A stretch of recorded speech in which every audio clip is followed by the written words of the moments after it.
55, 55 और 95 हर उम्र के लिए यकसा मुफीद। मफाद आम्मा का आलम बरदार। जरूर सब्सक्राइब करें, लाइक करें, शेयर करें और बेल आइकन प्रेस करना न भूलें। Rabbani the scholar YouTube channel. बात पेश करता हूँ और मैं मंजूर अकबर को ही यहाँ पर मदद करता हूँ कि यहाँ तशरीफ लाएं और सैफ न्यूज की जानिब से जो वो सदर अराकीन का इस्तेमाल करना चाहते हैं, पहले वो यहाँ तशरीफ लाएं और अपना इजहार ख्याल फरमाएं, बाद में उस चीज को वो माना कि जहाँ को मैं गुजार करता थी बोलेंगे हम तो कर गए दूसरे जहाँ से। दोस्तों, तंगी वक्त के सबब या ज़्यादा ज़रूरतें होने की वजह से अक्सर चाहते हुए भी अरबी महफिलों में हम लोग आ नहीं पाते। फिर रात में 10 से 12 बजे तक मराठी लिखने का मेरा टाइम होता है और बहुत सख्ती इससे वहाँ ड्यूटी रहती है। उर्दू में तो कुछ भी लिख दिया जाता है, लेकिन मराठी में बहुत रिसर्च कर लिखना पड़ता है। तो यही वजह है कि मैं अक्सर नतीजों में नहीं आ पाता हूँ। लेकिन वो मैं रहा रहीम सितम खाए रोजगार, लेकिन हमारी याद से गाफिल नहीं था। क्या तो मैं नतीजों के मुरादे आते हैं तो मैं अपने मदाद पर लगाता भी हूँ, अखबार में फॉरवर्ड भी करता हूँ और हमेशा ये कसर रहती है कि मैं भी मतलब आप लोगों के साथ रहूँ, हिस्सा बनूँ, मगर वाय नाकामी ऐसा नहीं हो सकता। मगर ये एक ख्वाहिश थी कि हमारे गाँव में जिंदा दीवान की जानिब से अक्सर नशिस्तें होती है, नसरी अदब की जानिब से होती है, मुहब्बान अदब की जानिब से होती है। तो हम लोगों ने अभी सिलसिला शुरू किया है कि यहाँ कहीं भी किताबों का इजरा होता है तो अपनी तरफ से 7,000 फूल अगर पेश कर दिया जाता है कि माजी की जिंदगी तो बहुत कसम कुर्सी में गुजरी, मगर यूट्यूब से अच्छा पैसा आ जाता है तो कुछ अच्छे काम हो जाएंगे खुशी रहती है। तो माजी में जिंदा दीवान का इस्तेमाल किया गया था सदर। आज नसरी अदब का किया जा रहा है, आने वाली 9 तारीख को मेहमान अदब की नसीब होगी, तो वहाँ की कोशिश की जाएगी इंशाअल्लाह। आज मैं इस मौके पर अदारा नसरी अदब को मुबारकबाद पेश करता हूँ कि 229वीं नसीब को आप मैं खुदना जाता हूँ और इनके जो कुछ शहरों में जाना होता है तो कुछ उर्दू दोस्तों से मुलाकात होती है तो ब्लॉग पर मेरी न्यूज़ देखकर कहते हैं यार मुशायरे तो हर जगह होते हैं, हम लोग देखते हैं नसीस्तें खत्म हो रही हैं। बोले मगर तुम लोगों के माले गाँव शहर में अफसानों की भी नसीस्तें होती है, अफसानी नसीस्तें होती है। इस बात पर हैरत होती है कि बड़े बड़े दिल्ली, भोपाल जैसे उर्दू के शहरों में इस तरीके की तकरीबात और इस तरीके की नशिस्तें नहीं होती है, शहर में जारी है और वो भी तसलसल के साथ जारी है। ये बहुत बड़ी बात है और ये शहर के बधाई यहाँ पर बहुत कम लोग आते होंगे, बिना नशिस्तों में कम लोग रहते होंगे, लेकिन जंग में काफी अफराद से क्या होता है, हिम्मतें लड़ती हैं, तादाद से क्या होता है। आज सोशल मीडिया का दौर है, ये हमारी नशरियात न जाने कितने ममालिक तक पहुंचती है। पाकिस्तान के बेशतर अफराद फेसबुक पर हैरत पैदा करते हैं कि यार तुम लोगों को अदब के सिवा कोई काम है कि नहीं। अक्सर मुरादला सामने आते हैं, आज इतनी सोशल मीडिया की वजह से गुर्बत हो गई है कि हम एक दूसरे के हालात से वाकिफ रहते हैं।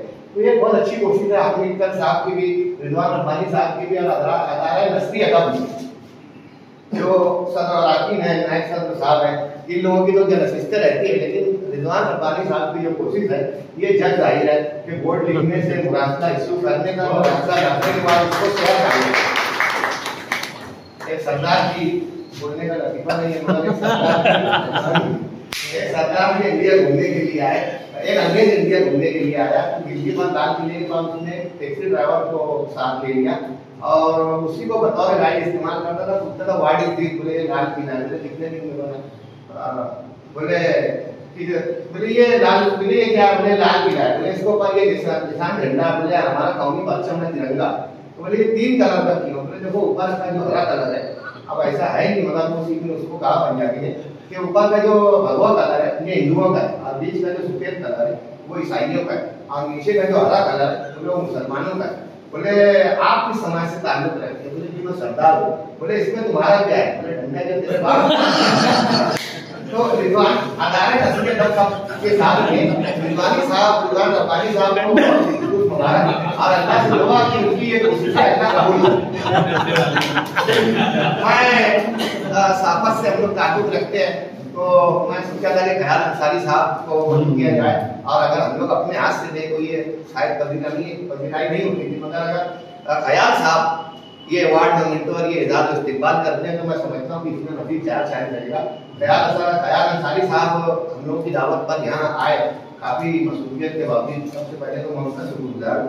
मैं चाहता हूँ कि सबसे पहले सदर महफिल की खिदमत में शामिल ख्याल अंसारी साहब के हाथों सदर महफिल मोहम्मद रजा साहब की खिदमत में क्या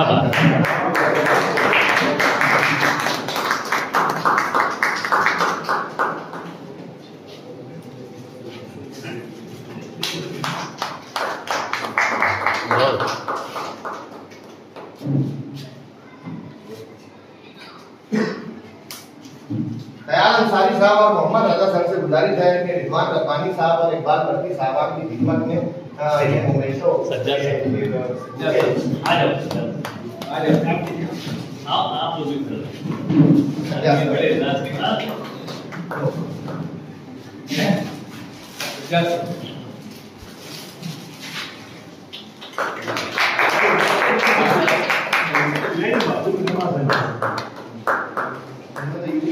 जी बल्कि एक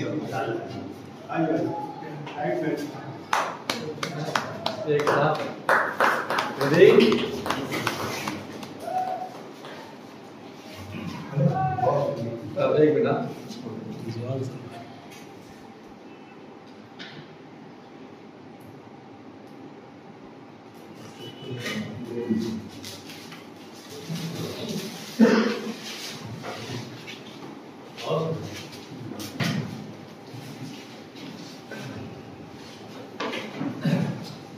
तुम जब आओगी तो खोया हुआ पाओगी मुझे, मेरी तन्हाई में खाकों के सिवा कुछ भी नहीं। तुम जब आओगी तो खोया हुआ पाओगी मुझे, मेरे कमरे में तन्हाई के सिवा कुछ भी नहीं। इन ख्यालों में बड़ा जुल्म किया है उस वक्त। तुम जब आओगी तो खोया हुआ पाओगी मुझे, मेरे कमरे में किताबों के सिवा कुछ भी नहीं। इन किताबों में बड़ा जुल्म किया है उस वक्त। इनमें एक रम्ज है, उस रम्ज का मारा हुआ जहन मुद्दे इस रत्व अंजाम नहीं आ सकता, जिंदगी में कभी आराम नहीं पा सकता। ये किताबें मालेगांव शहर में जो शायर रही है, ये आने वाली नस्ल के लिए मसले राह हुई और ये शहर के लिए एहसास है कि दीगर बड़े बड़े शहरों में जैसे मैंने बताया कि नशिस्तें कम होती है, किताबों का इतना भी कम होता है। लेकिन हमारे आलम हम देखते हैं हर महीने 2 महीने में किताब तकलीफ की जाती है जो शहर के लिए एहसास बन रही है। उसी सिलसिले की एक कड़ी इकबाल बर्की साहब, इनकी किताब रिपोर्ट का इजरा यहाँ पर हुआ, मैं उन्हें मुबारकबाद पेश करता हूँ और जारी सर से गुजारिश करता हूँ कि सर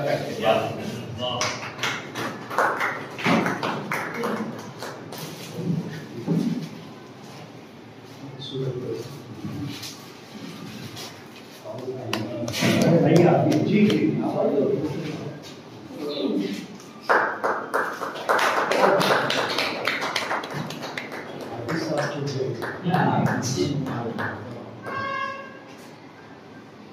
रशीद आईडी साहब के साथ आपको ये साल का नजर है इकबाल बर्की साहब।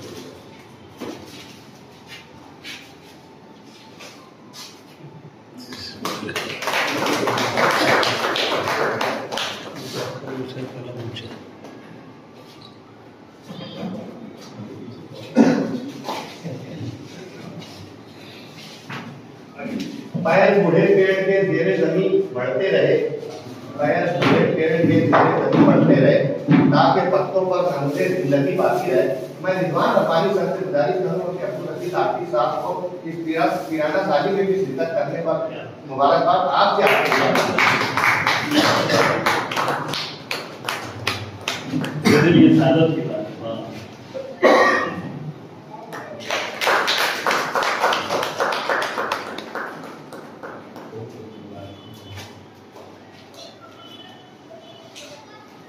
दिए को चांद कभी चांद को दिया लिखना, दिए को चांद कभी चांद को दिया लिखना, हमें कभी नहीं आया अला बला लिखना।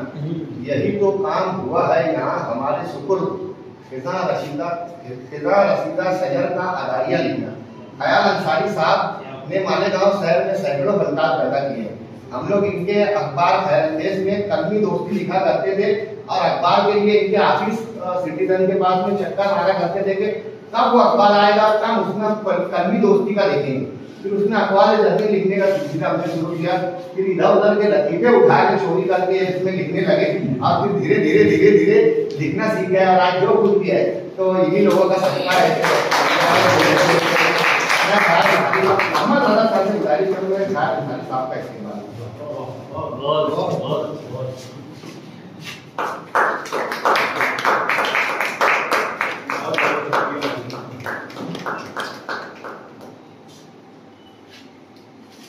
मैं यहाँ मुलाकात करना चाहता हूँ कि मालेगांव में एक फनकार ऐसा भी है जो यूट्यूब के जरिए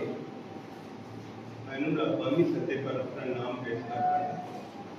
मैं गुजारिश करता हूँ अहमद नहीं। अहमद नहीं, वाह आज बड़ी इंसानियत होनी चाहिए, उसमें चल रहा है उनका काम बहुत अच्छा। मैं आपकी तरफ से क्या बात। अहमद नहीं को हमारा था। अहमद नहीं। और मैं उसमें सदारत से काफी जुमले कहना चाहता हूँ कि वक्त दिन अल्लाह ये तेजी से गुजरते हम उसको अपने काबू में नहीं। 200 साल का जो आपके 229 नस्ल से आज मैं शिरकत कर रहा हूँ, 22 साल हो गए। इस वक्त नस्ली अदब का पैगाम अमल में आया, साहब हजरत साहब रफ़ी अहमद साहब, उनकी जुदाई का क्या शब्द है। मुझे आज इस बात की खुशी है कि इकबाल रफ़ी साहब अपने कलमकार की सवालियत दिखा रहे हैं और मुसलसल आगे बढ़ रहे हैं। अदब इकबाल को जिस अंदाज से उन्होंने न सिर्फ दिल्ली बल्कि दूसरी ज़बानों तक पहुँचाया है, ये हमारे शहर के लिए बड़े एजाज की बात है। तो ये ताल्लुक से मुझको यह कहना है कि हमारा उर्दू अदब दास्तानों से लेकर नावल, नावल से लेकर कहानियाँ, कहानियों से अफसाने, आज अफसाने और अफसाने वो भी कि 200 लफ्जों 100 लफ्जों में सिमट गया है, 100 लफ्जों में सिमट गया है। और वो अफसाने जो राइटर लिख रहे हैं वो कितना मशक करते हैं अपनी बात कारीन को पहुंचाने तक। तो मैं समझता हूँ कि हमको असर हाजिर के अदब से भी रब्त रखना चाहिए। आज यहाँ पर आधे घंटे की तकनीकात पेश की गई हैं। मैं समझता हूँ कि तबसरा उससे होना चाहिए, लेकिन तबसरे पे तबसरा अगर हो रहा है, कलमकार की हम नवाई हो रही है, तो ये मैं समझता हूँ कि नस्ली अदब के लिए मुनासिब नहीं है। तनकीद भरपूर होनी चाहिए, लेकिन उसकी हिमायत में तकरीर नहीं होनी चाहिए। हमारे वक्त में जिस वक्त साहब रफ़ी अहमद साहब वगैरह थे, उस वक्त तबसरे पे तबसरा नहीं होता। मुनासिब यही है कि इस रवीश को न परवान कराया जाए, बल्कि कलामकार की, जैसे कि हमारे सभी मोहसिन साहब ने हल्का से एक इशारा दिया कि कलमकार को अपने घर से बाहर निकलना चाहिए। अदब में दुनिया में क्या हो रहा है उसका भी ये मताला होना चाहिए, मुशाहिदा होना चाहिए, उसके तजुर्बात से अपने कलम की जो अलाकियत को निकलना चाहिए। मैं समझता हूँ कि मुनासिब फैसला था। हमारे हारून अख्तर साहब आज एक ज़माने से लिखते हैं, यकीनी तौर से वो अपने माहौल की है अक्कासी करेगी, वही जज्बात अपने उसमें लाएगी और उसमें वो कामयाबी रहती है। बेहतर है। मैं इस नस्ल से बहुत ज़्यादा मुतासिर हुआ हूँ और बड़ी खुशी का मौका है कि मुझको इत्तला दिया गया। मंसूर अकबर साहब अदारा नस्ली अदब सबका मैं ममनून हूँ। हमारे मोहम्मद रजा साहब की सदारत में आज ये प्रोग्राम हुआ। अल्लाह ताला इसको मुझरात अता करे। इकबाल बख्शी साहब के लिए मेरी ख्वाहिशात है।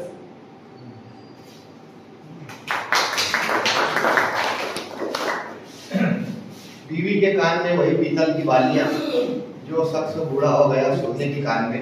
हारून अख्तर इस आपकी खिदमत में अहमद अजूबी सर से गुजारिश करूंगा कि आपकी खिदमत का इकरार करते हुए शानदार आप आइए मोहमान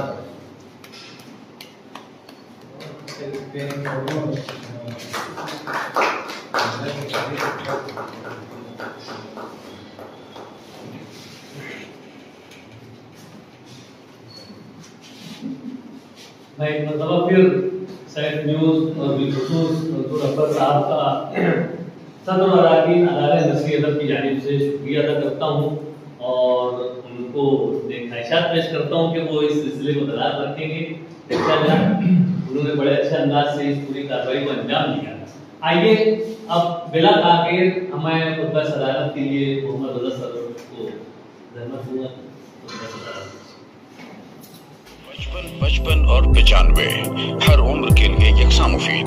मफाद आम्मा का आलम बरदार। जरूर सब्सक्राइब करें, लाइक करें, शेयर करें और बेल आइकन प्रेस करना न भूलें।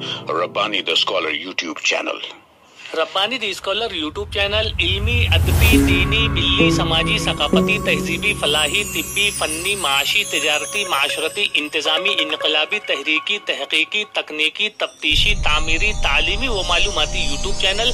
जरूर सब्सक्राइब करें, लाइक करें, शेयर करें और बेल आइकन प्रेस करें। Rabbani the scholar YouTube channel.